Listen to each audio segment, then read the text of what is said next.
Hello everyone.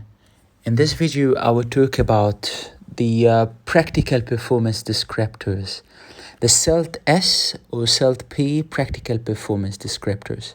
So if you've ever been wondering like how some of the TPs of the teaching practices get pass while some others get merit, and what are the criteria.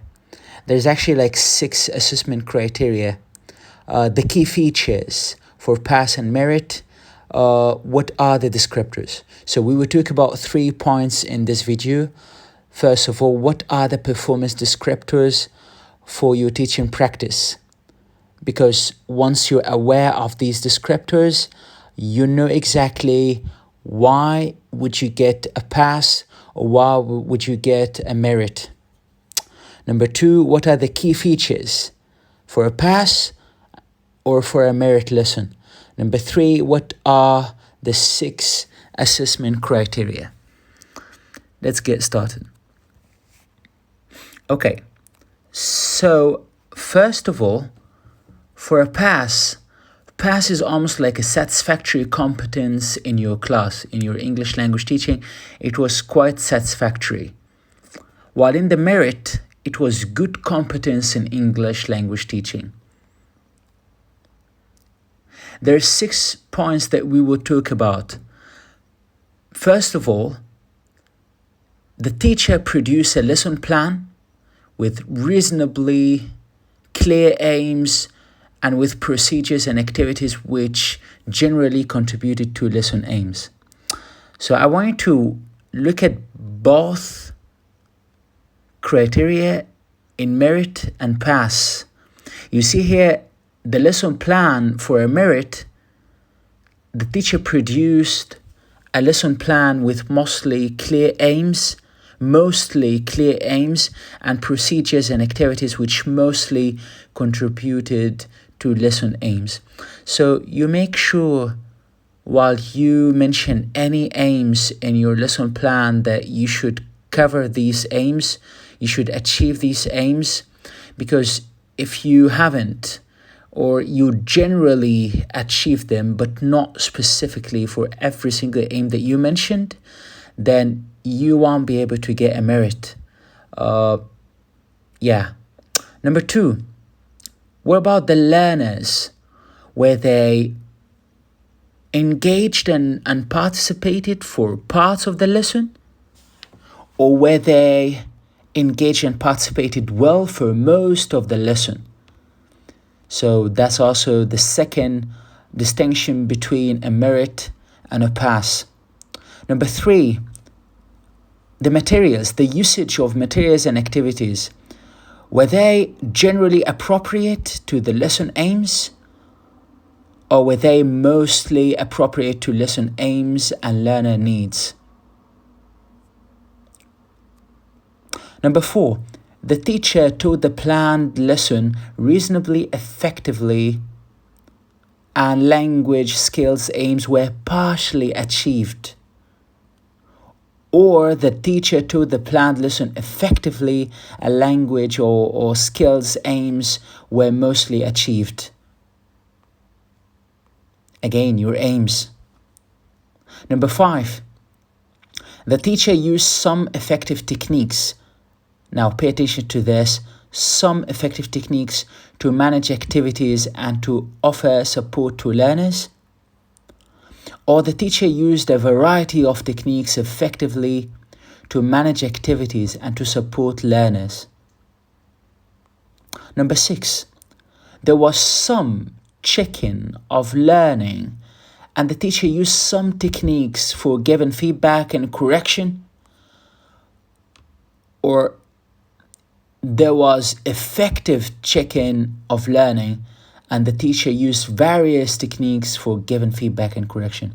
Again, guys, it's quite obvious that if you're not very, very specific with your aims, if you're not very appropriate and accurate and effective, and if you haven't used various techniques, then you won't be able to get a merit. While if you partially achieved your aims, then that's a pass. Then the third part that we will talk about is the assessment criteria and ways in which you can be sure how or what you need to do in order to fulfill these criteria. We have 6 criteria here, 6 assessment criteria.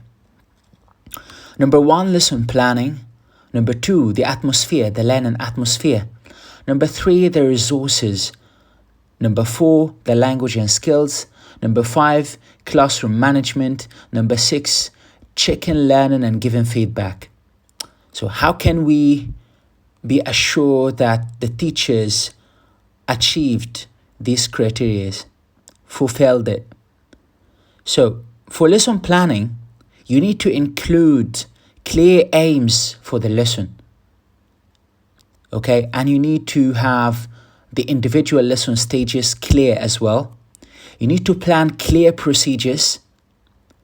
You need to choose your materials and activities appropriately for the learner needs, and the lesson aims.